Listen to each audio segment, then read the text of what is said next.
আমরা আগেই জেনেছি যে এই সূরাটি মহিলাদের নামে নাযিল হয়েছে। বহু মাসআলা মহিলাদের সম্পর্কে আসবে, সাংসারিক জীবন, বৈবাহিক জীবন, স্বামী স্ত্রীর পারস্পরিক হক ইত্যাদি, বিবাহ বিচ্ছিন্ন, তালাক, আনুষঙ্গিক বিষয়, এগুলো নিয়ে আলোচনা আসবে। প্রত্যেকটি আয়াত এবং আয়াতের অধীনে অসংখ্য হাদিস এবং আয়াতের অধীনে বহু মাসআলা জড়িত। এই আয়াতগুলোকে সামনে রেখে প্রয়োজনীয় মাসআলাগুলো জানা। ইসলামের সব মাসআলা কোরআন এবং হাদিস থেকেই এসেছে। এই জন্য মাসআলার মূল ভিত্তি হলো আয়াত ও হাদিস। এই জন্য আমরা আয়াতগুলো যখন জানবো তখন মাসআলাগুলো বুঝতে সুবিধা হবে। 4 নম্বর আয়াতে আল্লাহ পাক বলেন মহিলাদেরকে তাদের মহর আদায় করে দাও।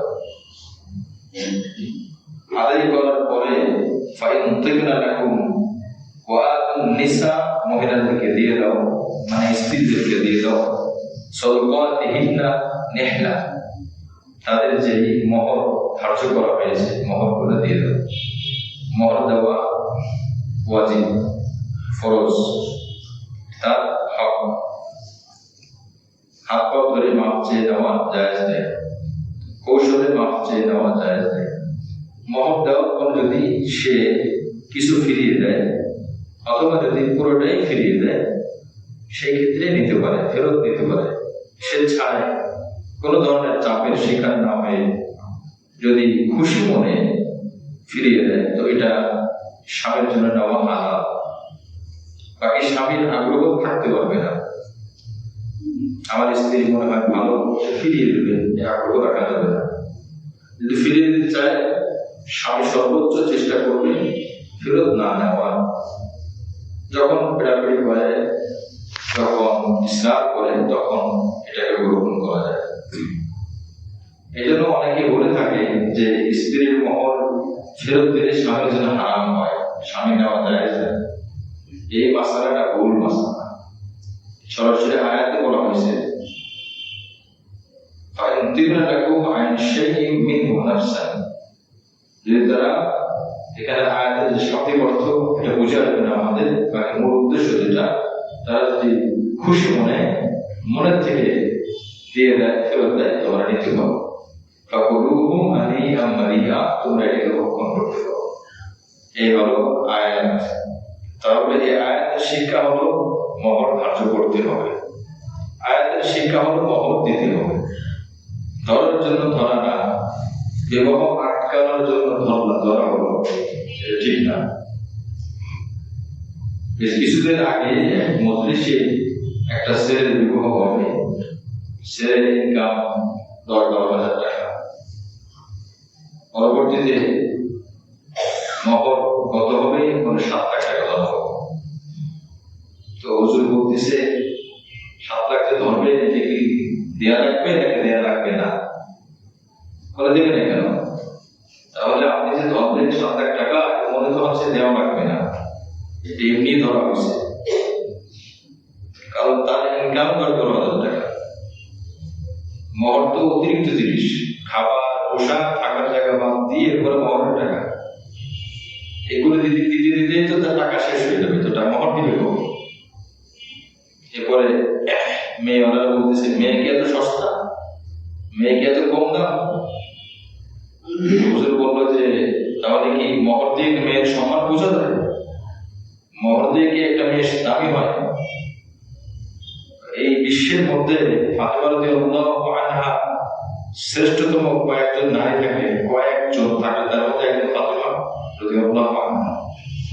বর্তমান সময় অনুযায়ী তার মহর ছিল, যদি এই জামানায় তিনি থাকতেন, তার মহর ছিল বর্তমান সমাজে 2 থেকে 2.5 লাখ টাকা। তাহলে তার দাম তো সব থেকে কম। মহর দিয়ে কোনো মেয়ে সম্মানিত হয় না।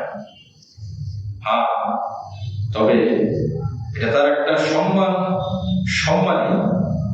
সম্মানী অনেক বেশি দিলে এটা সম্মান, একেবারে কম দিলে এটা অসম্মান। বিষয়টা এরকম না, একটা পরিমাণ থাকতে পারে। এর মানে আবার 5 টাকা 10 টাকা ধরে দিলে জন্য মহরের ব্যাপারে দুটি মাসলা। মহর স্ত্রীর বাবার বাড়ির সামর্থ্য অনুযায়ী ছেলে চয়েস করার চেষ্টা করা, আর সর্বপ্রথম সর্বোচ্চ অগ্রাধিকার দিতে হবে ছেলে দিনদার কিনা, কিনা। ডাক্তার তো দিনদার হতে হবে, ইঞ্জিনিয়ার দিনদার হতে হবে, উকিল দিনদার হতে হবে, যেই হোক ধার্মিক হতে হবে, ধার্মিকতার চেষ্টা করা। এরপরে ছেলের যে পরিমাণ সামর্থ্য আছে সে অনুযায়ী ছেলে ধার্য করবে, ছেলের থেকে মতামত নেওয়া। গ্রামে অনেক সময় বিবাহ এমন হয়, আপনারা দেখেছেন, মেয়ের বাড়িতে ছেলে যায় বিবাহ করার জন্য, মেয়ে তো পর্দার আড়ালে, ছেলে নাকি রুমাল তুলতে, এমন কোনো কথা নাই। ছেলে বলবো মত ধার্য করে কারা? মেয়ের পরিবার, ছেলের পরিবার। হাস্যকর বিষয় হলো মেয়ের পরিবারও টাকা পাবে না এবং ছেলের পরিবারের টাকা দেওয়া খরচ না। টাকা পাবে মেয়ে, দায়িত্ব ছেলে। ধার্য করে কি? অন্যরা, থার্ড পার্টি ধার্য করে। হইল যাই হোক, মুরব্বীরা করতেই পারে, কিন্তু এখানে মেয়ের অনুমতি, মেয়ের মন্তব্য মতামত, ছেলের মন্তব্য মতামত দিতে হবে। আপনি আগে নিয়ে নেন, বিবাহ বলতে সে তাকে কোন চাপের মধ্যে ফেলে কেন আপনি নেবেন? সে লজ্জার কারণে হয়তো করবে না। এই জন্য এগুলো আগেই ফয়সালা করা। বিবাহের বিষয়ে কোনো সুন্নাত তরিকা যখন হয় তখন কোনো দ্বন্দ্ব থাকে না। সুন্নাতের বাইরে যখন যায় তখন বহুত দ্বন্দ্ব লাগে। আর আপনি দেখবেন বিবাহের সাথে যত দ্বন্দ্ব হয় তার মূল কেন্দ্রবিন্দু হয় জাগতিক বিষয়। গোস্ত একটা কম পড়ছে, ছেলের দুলাবার পেরেটি লাগলো ঝগড়া, লাগতে লাগতে চেয়ার ভাঙা, এক পর্যায়ে বিয়েও ভেঙে যায়। ইস্যু কি ছিল? একটা গোস্ত। তো ওই দুলাভাই নিজে করে গোস্ত খায়, ওরা নিজের কি জন্য, যার কারণে বিবাহ নষ্ট হয়ে যায়। একটা খাবো, একটা গরু দিয়ে তার সামনে বসাই দিতে হবে, তুমি তোমার শ্বশুর বাড়ি খাও, সারা শ্বশুর বাড়ি খাইতে আসছো, তুমি তো এখন এখানে তুমি সাহায্য করবা, খেদমত করবা। হাড্ডি শক্ত করছে, নরম করে নেই, খেপে গেছে। আসলে গ্রাম ভাই আপনাকে মনে হচ্ছে ছেলের বিয়ের সময় সব থেকে বড় মেহমান থাকে ওই ছেলের বাড়ি, বোন জামাই দুলাভাই, মাথাতে চুল বসলে অবস্থা খারাপ। মনে হচ্ছে যে দুলাভাই বিয়ে হবে, আপনার সিট সামনে একটা দেয় নাই, ভেবে খেতে হবে না। ছেলে বলে নাই, ছেলের বাবা বলছে যে জামাই আসো, বিবাহ হবে তোমার সারা একমাত্র, না যাবে না, কিছু পায় না। খোঁজ নিয়ে দেখা গেল আমার একমাত্র সারা বেড়ে বসে পাল্লাম, পুষলাম, বড় করলাম, উনি বড় করছে আর কি, বাবা বড় করে নাই। এখন বিয়ের সময় আমার বললো না, অভিমান করছে, পোলাপানের সাথে অভিমান করে, বোঝে না। মানুষ যখন নিজের সম্মান পাওয়ার জন্য অযৌক্তিক রাগ, অহেতুক দাবি করে, মনে রাখতে হবে তখন সে সম্মান পায় না। বাহ্যিক একটু সম্মান দেখায় মানুষ ভিতর থেকে গালিগালাজ করে, আজ তো একটা ভালো অসামাজিক আনকালচার, বলতে কোনো সামাজিকতা নেই। এই জন্য সুন্নাত তরিকা ছেলের মতামত দিতে হবে, মেয়ে জানতে হবে কত টাকা ধার্য করা হচ্ছে। এবার আসে মহর কি পরিমাণ হবে। ইসলামের মধ্যে সর্বনিম্ন মহর আছে, এটার পরিমাণ 10 দিরহাম। অনেক সময় এমন হয় যে মহর নেবে মেয়ে, মহর দেবে ছেলে, মেয়ে রাজি থাকলে ছেলে রাজি থাকলে ওইটাই মহর না। ইসলামের পক্ষ থেকে, কোরআনের পক্ষ থেকে একটা নির্ধারণ করে দেওয়া হয়েছে, সূরা আহজাবের মধ্যে দিয়ে যাবে, বলা আলাইনা মা ফারদনা আলাইহিম ফি আজওয়াজিহিম, ন্যূনতম এক পরিমাণ আছে, সেটা 10 দিরহাম। 10 দিরহাম কত? আরো মানে 31 গ্রাম রূপা। 11.5 গ্রামে 1 ভরি হয়, 23 থেকে 24 গ্রাম 2 ভরি হয়, তাহলে ধরেন 2.5 থেকে 3.5 ভরি রূপা। বর্তমান সময় যদি 1 ভরি রূপার দাম হয় 2 থেকে 2000 টাকা, তো 3 ভরি রূপা যদি ধরি আমরা, কমপক্ষে ন্যূনতম পরিমাণ হলো 6,000 টাকা বা 7,000 টাকা। এই এত কম কি মহর করে হাত ধরে? কিছুদিন আগে এক লোক আসছে, বিবাহ করছে, গোপনে বিয়ে করছে, পরিবার জানে না, মহর দরজা কত? 1500 টাকা। কত? 1500 টাকা মহর হয়েছে। ইসলামের কোরআনের যে বিধান ন্যূনতম বর্তমান হিসাব করলে রূপার দাম বাড়লে পরিমাণ বাড়বে, রূপার দাম কমলে পরিমাণ কমবে, এভাবে বলে দিয়েছি। 10 দিরহাম ঠিক থাকবে 31 গ্রাম। এই জন্য মহরের সর্বনিম্ন পরিমাণ আছে। এবার আসেন মহরে ফাতিমি কত? মহরে ফাতিমি 500 দিরহাম। বর্তমান হিসাবে 131 ভগ্নাংশ বাদ দিলে 132 তোলা রূপা। 132 তোলা রূপা মানে 132 কোটি রূপা ধরেন। এটার দাম যেই জামানায় বিবাহ হবে ওই জামানায় এটার দাম যত হবে ওটা হলো মহরে ফাতিমি। হযরত ফাতিমা রাদিয়াল্লাহু আনহার মহর ছিল 500 দিরহাম। ওইটাকে কনভার্ট করে হিসাব করে দেখা গেছে 132 ভরি বা 132 তোলা রূপা। 132 তোলা রূপার যে দাম, এখন যদি আপনি রূপা 2000 টাকা ধরেন তো প্রায় 8 লাখ টাকার উপরে চলে আসে মহরে ফাতিমি। যদি 1,500 টাকা ধরেন 2 লাখের কিছু উপরে আসে মহরে ফাতিমি। তো রূপার যে দাম আছে এটা হলো হিসাব। এটা বরকতের জন্য ধরতে পারে, অনেকে বেশিও হতে পারে, আপনি বেশি দামি রূপা ধরতে পারেন। তাহলে আজকে এই আয়াতের আলোকে দুটি মাসলা জানলাম জরুরি। একটা হলো মহরের সর্বনিম্ন পরিমাণ আনুমানিক কমপক্ষে 31 গ্রাম রূপা। সহজ আপনি বের করতে পারবেন। আপনি ফোন দেবেন দোকানে, রূপার গ্রাম কত বলে দেবে, আপনি বের করতে পারছেন ন্যূনতম এত। মহরে ফাতিমি বের করতে চান 500 দিরহাম, অর্থাৎ 132 তোলা বা ভরি রূপা যে দাম হয়, এই দামই হলো আপনার মহর। এভাবে আপনি মহর বের করতে পারবেন। এ হলো মহরের পরিমাণ। এখানে নগদ দেওয়ার ব্যাপারে 3টা মাসআলা। সম্পূর্ণ নগদ দেওয়া যেতে পারে যদি মেয়ে রাজি থাকে। মেয়ে রাজি কি আছে, ছেলে দিয়ে দিলে সমস্যা নেই। নম্বর 2, সম্পূর্ণ বাকি থাকতে পারে, ঠিক আছে এখন দিতে পারে, মেয়ে রাজি আছে, ঠিক আছে রাজি আছে। আংশিক নগদ, আংশিক বাকি, এটাও 3টা অপশন আছে।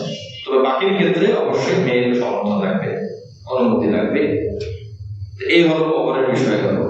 এই জন্য আমরা আরো অনেক মাসআলা আছে বিবরণ, একটা মাসলা শেষ করা যাবে না, একটা আয়াতের আলোচনা করে শেষ করা সম্ভব না। তো 104 নম্বর আয়াতে আমরা জানলাম মহরের বিষয়।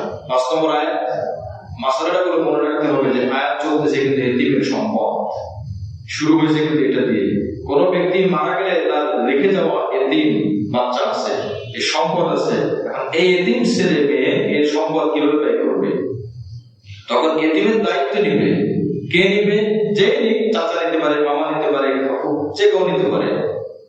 এই এতিমের সম্পদটা কিভাবে বন্টন করবে, এতিমের সম্পদটা কিভাবে হেফাজত করবে, এটা নিয়ে 4 নম্বর আয়াত আল্লাহ বলেন, ওয়ালা তুসুফা আমওয়ালাকুম আল্লাতী জাআলাল্লাহু লাকুম কিয়ামা। এতিম তো সে তো অবুঝ, যদি বড় হয়ে যায় কিন্তু বুঝ কম আছে না।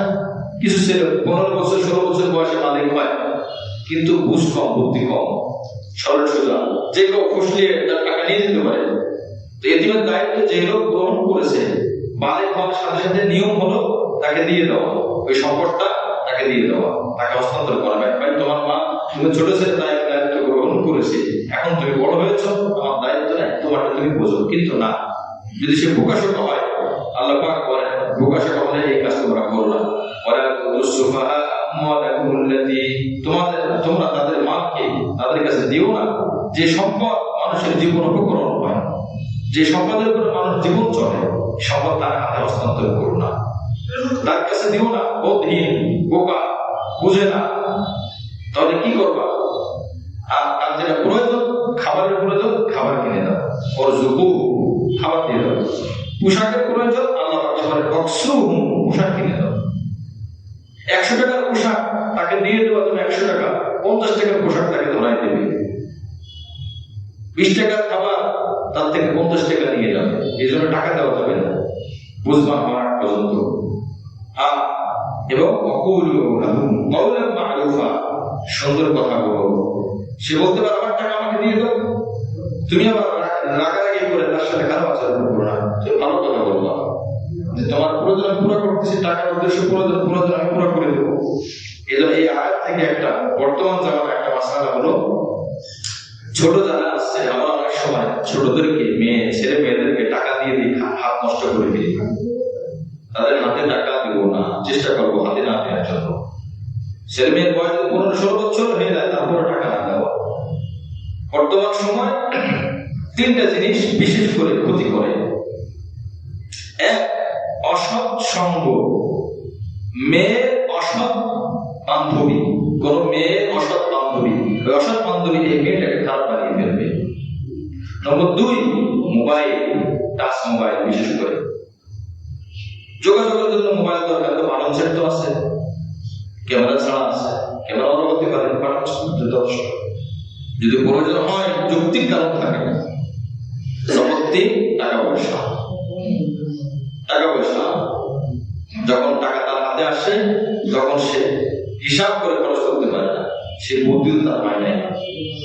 মৌলিকভাবে এই জামানায় এই সময় আমাদের যুব সমাজ বলেন, ছোট কিশোর কিশোরী বলেন, এদের নষ্ট করে তিনটা জিনিস: অসৎ সঙ্গ, নম্বর 2 মোবাইল, নম্বর 3 টাকা। যদি বলেন তিনটার মধ্যে সব থেকে বেশি খারাপ কে, বলতে পারেন না? টাকাও না, অসৎ সঙ্গ। অসৎ সঙ্গ আপনি জরিপ করে দেখেন।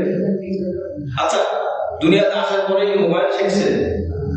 মোবাইল চালানো, মোবাইলের এই প্রেম তার মধ্যে আসছে সঙ্গের কারণে। এই ছেলেটা সিগারেট টানছে, সিগারেট প্রথম দায়ী না, এই ছেলেটা যে ছেলের সাথে চলছে ওই ছেলেটা সিগারেট খায়, ধূমপাই, তো ওর সাথে চলেছে, এখন এই ধূমপাই হয়ে গেছে। এই জন্য বন্ধু যেমন হয়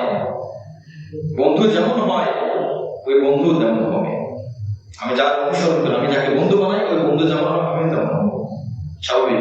ওই বন্ধু যদি ভালো জিনিস খায় তো ভালো জিনিস খায়। ওই বন্ধু যদি আজানের সময় মসজিদে আসে তো আমি কই যাবো? মন্দিরে যাবো। আমার বন্ধু মসজিদে তো আমি মসজিদে। বন্ধু পূজার সময় মন্দিরে চলে গেছে, তো আমার বন্ধু যদি মন্দিরে গেছে, মন্দিরের মন রক্ষা করার জন্য হলেও কোথায় যেতে হবে? মন্দিরে যেতে হবে।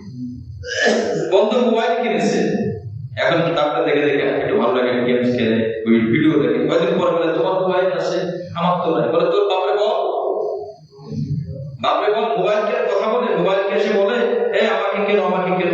বন্ধু ফুসলায়, বন্ধুর হাতে তিনি থেকে নষ্ট হয় প্রথমে। এই জন্য যেই জামানায় মোবাইল ছিল না ওই জামানায় কি মানুষ নষ্ট হয় নাই? হয়েছে না? কি কারণে হয়েছে?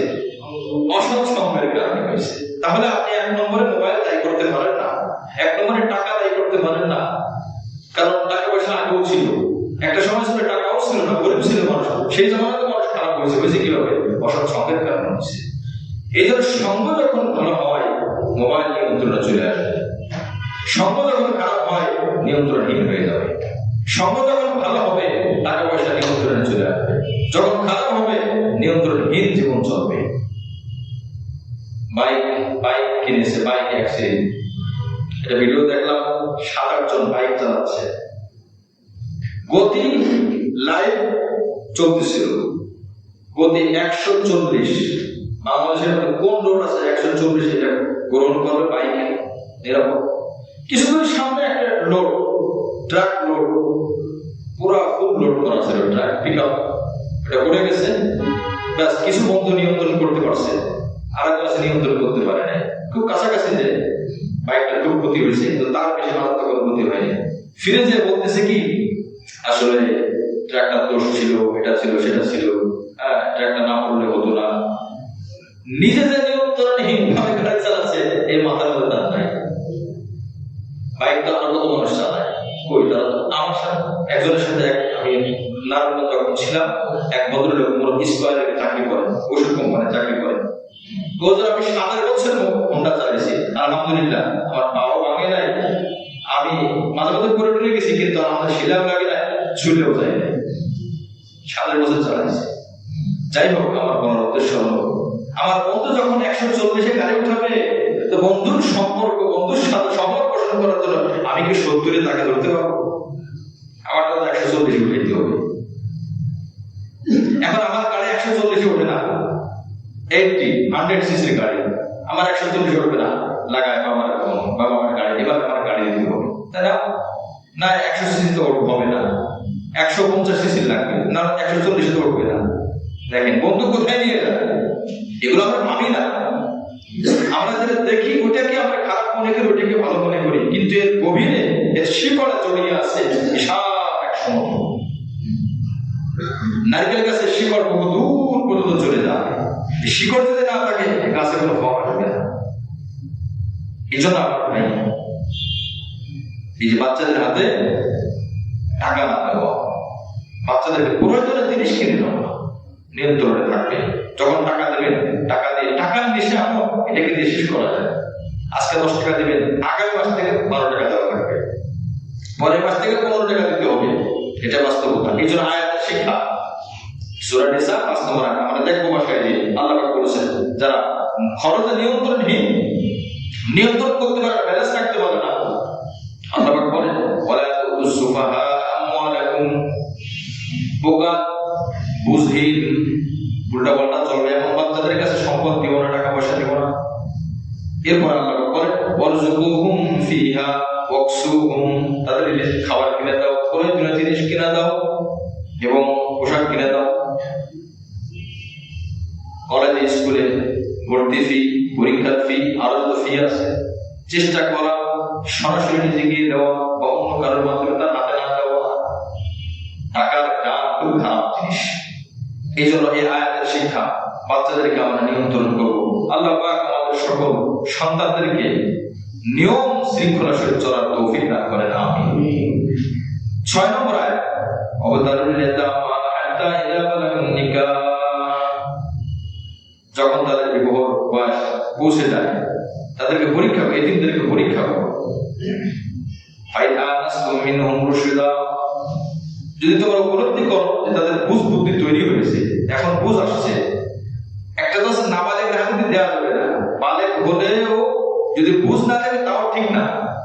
হ্যাঁ, বালেগ হয়ে গেছে, বুঝ চলে আসছে, এখন আল্লাহ পাক কি বলেন ফাদফাউ ইলাইহিম আমওয়ালাহুম, তাদের কাছে তাদের মালগুলো বুঝায় দাও। নাও, তুমি এখন বুঝ আসছে, তুমি এখন খরচ করতে পারবা, তোমার টাকার দায়িত্ব তোমার, তার অ্যাকাউন্টে বা তার টাকা দিয়ে দাও। ওয়ালা তাকুলুহা ইসরাফা ওয়া বিদারান আইয়াকবারু, অতিরিক্ত যখন তোমার হাতে দায়িত্ব থাকবে, টাকা থাকবে, তখন তুমি বেশি বেশি খাওয়ার অপচয় করো না। তার একটা ডিম হলে হয়, তুমি আস্ত মুরগি তার সামনে দেওয়ার দরকার নাই, অপচয় করো না। অনেক সময় হিংসায় করে, ও বড় হয়ে গেলে টাকা পয়সা ওর কাছে যাবে, আমার থেকে বড় হয়ে যাবে, যাক বড় হওয়ার সব টাকা তাদের দিতে শেষ করে ফেলি, গরিব পানে ছেড়ে দেয় না। দরকার কি, এখন ছোট বাচ্চা মানুষ, ছোট মানুষ, তাকে আপনি যা দেবেন তাই হবে। 1000 টাকা দামের পোশাকে গায়ে থাকবে, কিন্তু আপনি 1000 টাকা দামের না দিয়ে তারা 50,000 টাকার পোশাক কিনে। হ্যাঁ, বাচ্চাগুলোকে খুব ভালোবাসা, দেখছো দিছেন কিন্তু তার টাকা দিয়ে ভালোবাসা দেখাইছেন, কিন্তু মাঝখানে তার ক্ষতি হয়ে গেছে। 50,000 টাকাকে 50 সেট কাপড় হতো, আপনি দিলেন তার 1 সেট, তাহলে ক্ষতি করবেন। এটাই বলছে ওয়ালা তাকুলুহা ইসরাফান, অপচয় করবেন, ওয়াবিদারান আইয়াকবারু, তাড়াহুড়া করে খরচ করবেন। আরে আল্লাহ বড় হয়ে গেলে তো সব শেষ নিয়ে যাবে, এখন থাকা অবস্থায় রাখা যায়, এরকম করা যাবে না। ওয়ামান কানা গানিয়ান ফালইস্তাফিফ, যে ব্যক্তি দায়িত্ব নেয় তার সুযোগ আছে, যেহেতু তার দায়িত্ব আমি পালন করতেছি, তার কাজ আমি করতেছি, তার সম্পদ থেকে কিছু নেওয়া আমার জন্য। কি হিসাবে নেওয়া? আমি কিছু কাজ করতেছি, তার পিছনে ব্যয় হচ্ছে, আমি এক জায়গায় রিক্সা যাবো, তার জন্য কিছু খরচ হয়, এই বাবদ কিছু টাকা নেওয়া যায়। কিন্তু আল্লাহ পাক এটা উপদেশ দিচ্ছেন ওমান কানা গানিয়ান ফালইস্তাফিফ, যে ব্যক্তি ধনী তারটা দান নিলে কোনো সমস্যা হবে না, কারণ ধরো নিজেকে নিষ্কলুষ রাখা, মুক্ত রাখা, তারটা নিও না। কারণ তুমি নিলে তোমার মধ্যে লোক তৈরি হবে, যেহেতু তোমার আল্লাহ পাক দিয়েছেন ওমান কানা ফাকিরান ফালইয়াকুল বিল মা'রুফ।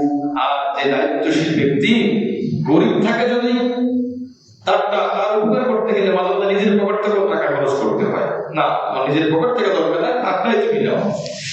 যেহেতু তুমি গরিব, তুমি নিতে পারো, তবে কি পরিমাণ নেবা? ফালইয়াকুল বিল মা'রুফ, ন্যায়সঙ্গতভাবে, যেটা যৌক্তিক, অতটুকু নিবা, বেশি নিবা না। সুযোগ পাইছি, ব্যাস 10 টাকার পরিমাণ খরচ হয়েছে, খরচ করা যায়, আমি এখানে 20 টাকা নিয়ে নিলাম, এটা কিন্তু আল্লাহ হিসাব রাখবেন। বান্দার হিসাব, বান্দার হক আল্লাহ পাক খুব খেয়াল করেন। এই জন্য আমাদের উচিত বান্দার হক খেয়াল করা। মাঝে মধ্যে আমরা যদি চিন্তা করি বুঝতে পারবো যারা নামাজ কালাম করে দিন ধর্ম মানে মানুষের হকের ক্ষেত্রে যে অনেকে অনেক সময় এত অবহেলা করে। আল্লাহ পাকের ওয়াদা কাফেরকে জান্নাতে দিবে না, আজীবন জাহান্নাম। সাথে সাথে আরেকটা ওয়াদা আছে, আল্লাহর হকের ইবাদত যেগুলো আছে আল্লাহ চাইলে মাফ করে দিতে পারে, কিন্তু আরেকটা ওয়াদা আছে বান্দার হক আমি আল্লাহ মাফ করবো না। বান্দার হক আমি আল্লাহ মাফ করবো না। আমি নামাজে পাকা, রোজায় পাকা, ইবাদতে পাকা, কিন্তু বান্দার হক, মানুষের হক, আত্মীয় স্বজনের হক, পাড়া প্রতিবেশীর হক, অন্যের টাকা, এই যে লেনদেন, এগুলোর ব্যাপারে কোনো তোয়াক্কাই নেই। এই যে আজকে আগে উপরে শুনলাম ফ্লাইট এক্সপার্ট দেখে গেছে আপনার জানি কিনা, হাজার হাজার কোটি টাকা নিয়ে কানাডা চলে গেছে। বহু ট্রাভেলার ধরা খেয়ে গেছে। যে ভদ্রলোকের সাথে আগে কথা বললাম বলে আমার কোম্পানি থেকে 20-25 কোটি টাকা মেরে চলে গেছে। ফ্লাইট এক্সপার্ট নামে একটা অনলাইন টিকিট ছিল, অনলাইন টিকিট কেনা বেচা হতো। আমাদের থেকে না 100 টাকা করে বিক্রি করে 90 টাকা। অবাক হয় 10 টাকা লস দিয়ে যায় কেন? সে তখন 10 টাকা লস দিয়ে আস্থা কামিয়েছে, এখন তাকে 6,000 কোটি টাকা আত্মসাৎ করতে কোনো সমস্যা হয় না। এই জন্য যদি চিন্তা থাকতো সেটা তো এখন মুসলমান, যদি চিন্তা থাকতো আমি এই টাকা করে হিসাব কিভাবে দেবো, এবার ডেস্টিনি আর কত কত এক্সানেস আর কত কিছু আছে। আপনার কি মনে হয় জান্নাত এত সহজ?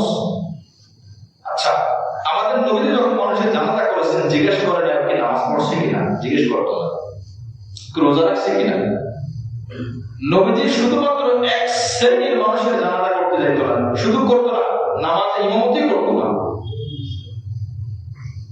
জিজ্ঞেস করতো জানাজার আগে ইনি কি কারোর কাছে ঋণী, এমআইএস? যদি বলা হতো না ঋণ নাই, বাস কাতার সোজা করো, আমি নবী মুহাম্মদ রাসূলুল্লাহ জানাজা করাবো। সুবহানাল্লাহ। নামাজের কথা জিজ্ঞেস করে নাই, এটা আল্লাহর পাক, আল্লাহর ব্যাপার। ওই আল্লাহই বলছেন বান্দার হক আমি আল্লাহ মাফ করব না। নামাজ কালাম ইবাদতে যে পরিমাণ গুরুত্ব দেওয়া দরকার দিতে হবে, কিন্তু মানুষের হকে আরো বেশি গুরুত্ব দেওয়া দরকার, বেশি গুরুত্ব দেওয়া দরকার। ঠিক সংখ্যাটা আমার মনে নাই, 1 টাকার কারণে কত টাকা নফল নামাজ দিতে হবে আজরের মধ্যে, কত টাকা নফল নামাজ, কবুল নফল নামাজ।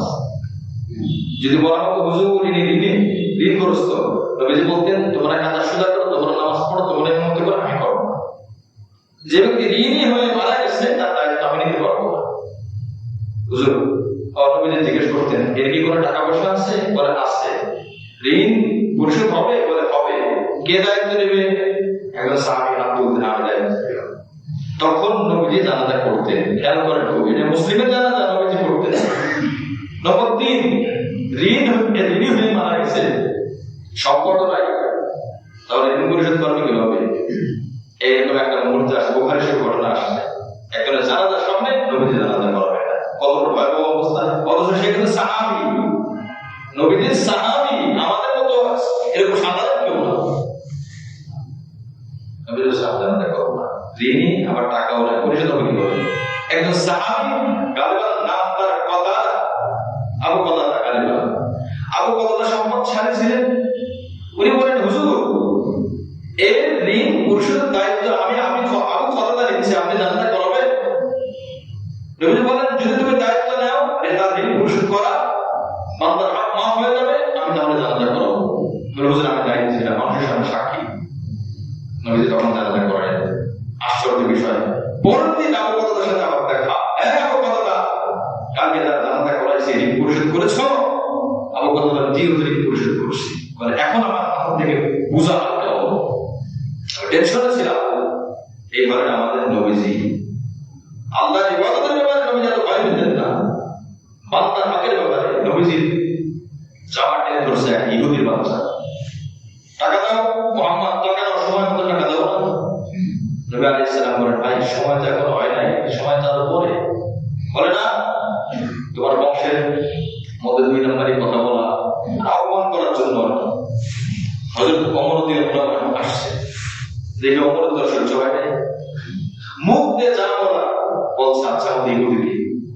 নবীজি জামা ধরছে, গলা ধরছে, আর ওমর তাকিয়ে দেখবে, এটা সম্ভব না। যেখানে ওমর যেদিকে যায় শয়তানও সেদিকে ভয়ে যায় না।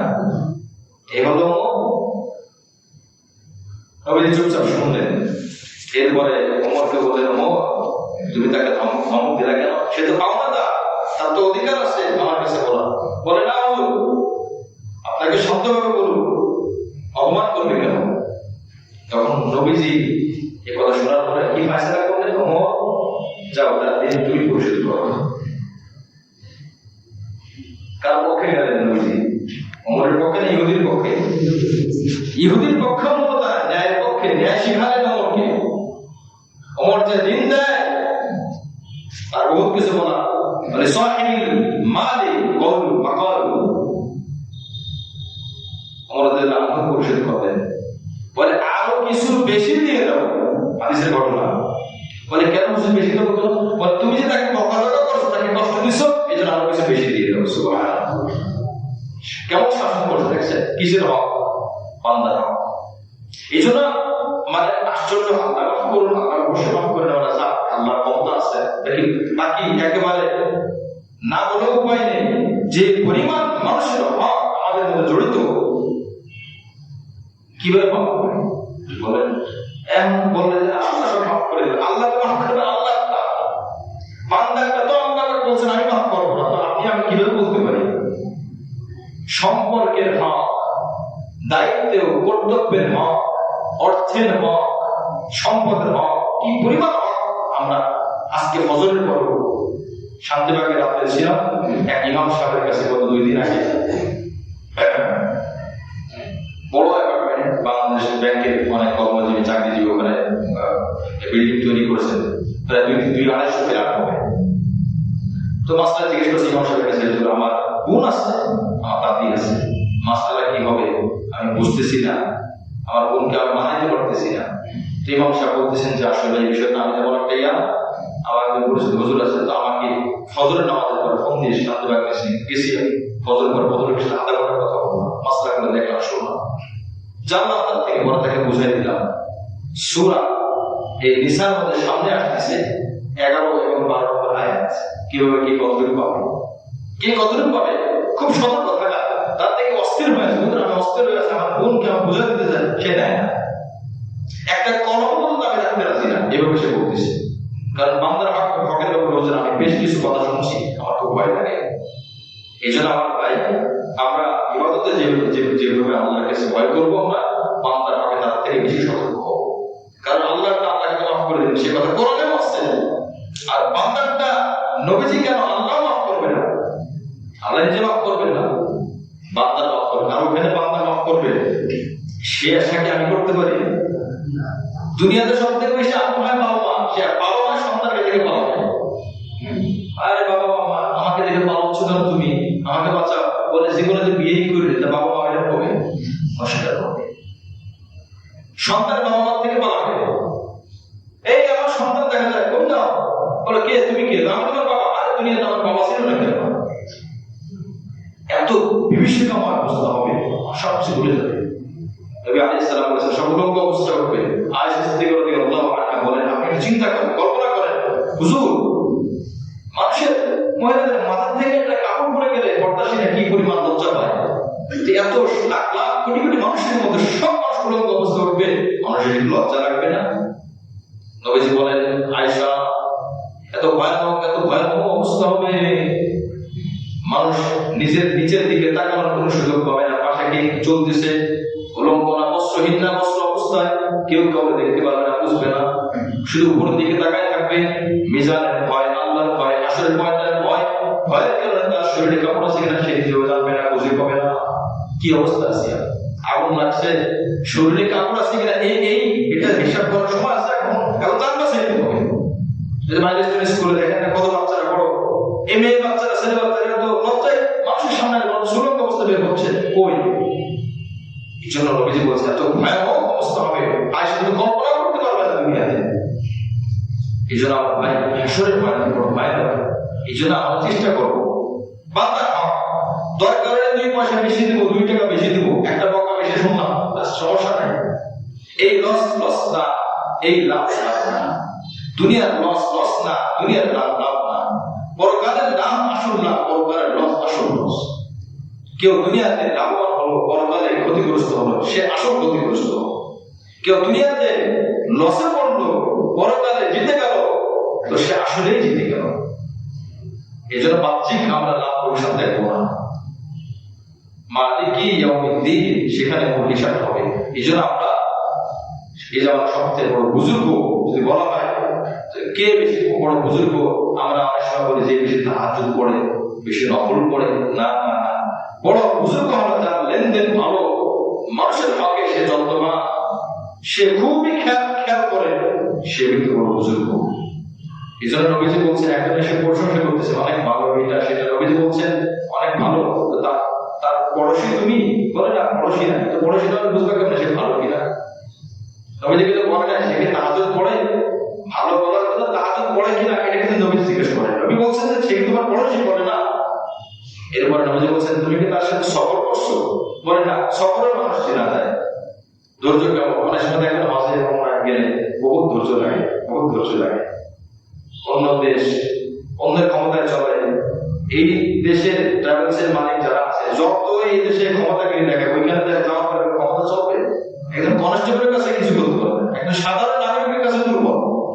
এখানে যত বাহাদুরি চলে, আপনারা 5 স্টার রাখবো, এটা দেবো, সেটা দেবো, সবকিছু এগুলো কোনো দেশ চলবে। ওইখানে যাওয়ার পরে ঠিক সে নিজেও দুর্বল। ধৈর্যের পরিচয় সফর করলে চিনতে পারবা। নম্বর 3, লেনদেন করছো, বলে না লেনদেন করিলে তো বোঝো কেমন যে ভালো মানুষ। আর নবীজি ভালো পরিচয় দিয়েছেন পড়োশি, নবীজি ভালো পরিচয় দিয়েছেন সফর করলে, নবীজি ভালো পরিচয় দিয়েছেন লেনদেন করলে। লেনদেন মানুষ ছিল না, কি বলেন কথা ঠিক না? এই জন্য আমার সময় নামাজ দেখে লেনদেন করে দোকান দেখাই রে, নামাজ দেখানো ভালো, এই মানুষটা খারাপ না। আপনি ভুল, আপনি বিচক্ষণতায় পরীক্ষা আপনি ভুল করছেন, সঠিক পরীক্ষা আপনি করতে পারেন না।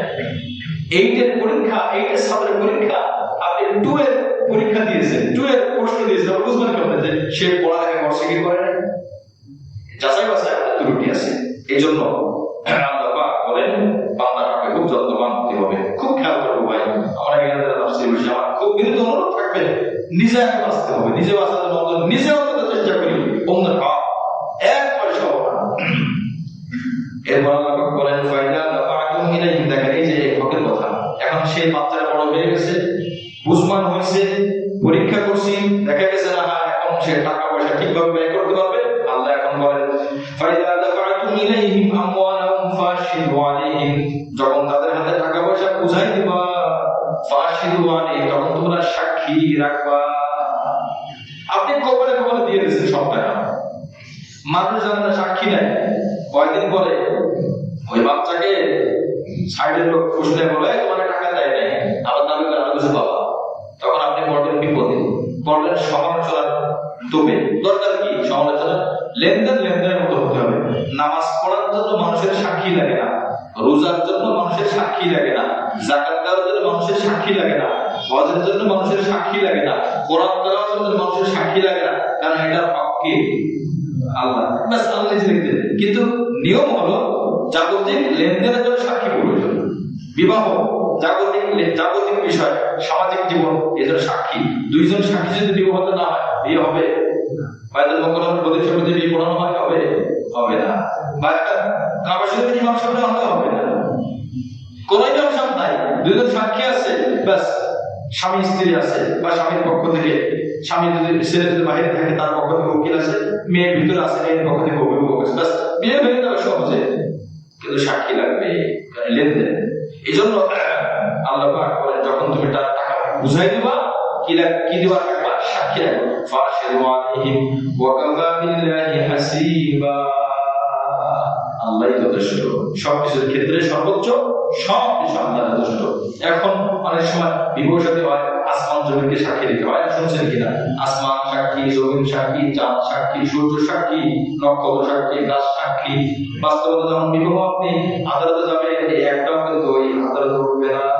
যারা আপনি গাছকে ডাকেন, আপনি সাক্ষীকে ডাকেন, আসমানকে ডাকেন, আসবে কেউ না। সাক্ষীর জন্য মানুষ দরকার। গাছপালা, গরু ছাগল, গৃহ, কি নক্ষত্র, লতা পাতা, এইগুলো সাক্ষী, এগুলো ফালতু কথা, এগুলো নিজে নিজে মাসলা বানাইছে। আসমান জমিকে সাক্ষী রেখে বিবাহ করছি। মানুষ ভুল করতে পারে, আসমান জমিতে ভুল করে, এরা খারাপ না, এরা ভালো, বিয়ে হয়েছে, আসমানকে কথা বলতে বললেন আপনাদের বিয়ে হয়েছে, এই জন্য এগুলো ফালতু কথা। ওয়াকাফা বিল্লাহি হাসিবা, জাগতিক লেনদেনে আদান প্রদানে সাক্ষী রাখা জরুরি, ঋণে সাক্ষী রাখা জরুরি, লিখিত আকারে থাকা জরুরি। ওয়াকাফা বিল্লাহি হাসিবা, এই জন্য লেনদেনের আলোচনা চলতেছে। 4 নম্বর আয়াতে মহরের সম্পর্কে আমরা জানলাম, দিয়ে দিতে হবে। 5 নম্বর আয়াতে এতিম হোক, অবুঝ শিশু হোক, অবুঝ বাচ্চা হোক, অবুঝ ছেলে, তার কাছে টাকা পয়সা না দেওয়া, তার প্রয়োজন পুরা করা। আর সর্বশেষ 6 নম্বর আয়াতে আমরা জানলাম যাচাই বাছাই করার পরে যখন দেখা যাবে সে তার বুঝ বুদ্ধি তৈরি হয়েছে এবং তার হাতে টাকা দিতে পারো, তবে আবার তোমার খরচের ক্ষেত্রে অপচয় করো না, আবার তাড়াতাড়ি করো না যে বড় ভাড়াকে শেষ হয়ে গেল। সাথে সাথে যদি তুমি ধনী হও তাহলে তুমি খরচ নিও না, তোমাকে আল্লাহ সম্পদ দিয়েছেন, আল্লাহ তোমাকে বরকত দান করবেন। যদি গরিব হও তাহলে তোমার পকেট থেকে খরচ করার দরকার নাই, ওই এতিমের সম্পদ থেকে নিতে পারো, তার প্রয়োজনে যেহেতু তুমি খেটেছো নিতে পারো। আর যখন তার সম্পদ তাকে বুঝাই দিবা তখন সাক্ষী রাখবা, প্রমাণ রাখবা। আল্লাহ পাক এই সব ক্ষেত্রে যথেষ্ট। আল্লাহ আমাদের সকলকে সহিভাবে জীবন যাপন করার তৌফিক দান করেন।